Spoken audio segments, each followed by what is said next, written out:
एका भिल्लाचा राजा आहे, दर्यापर्यंत राहणार आहे.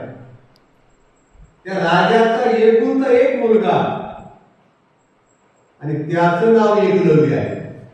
खूप गुण आहे, लक्ष देऊन आहे. मुलगा कुणाचा आहे? राजाचा आहे. राजा कुणाचा आहे? भिल्लांचा आहे. डोंगरात राहणारा राजा आहे.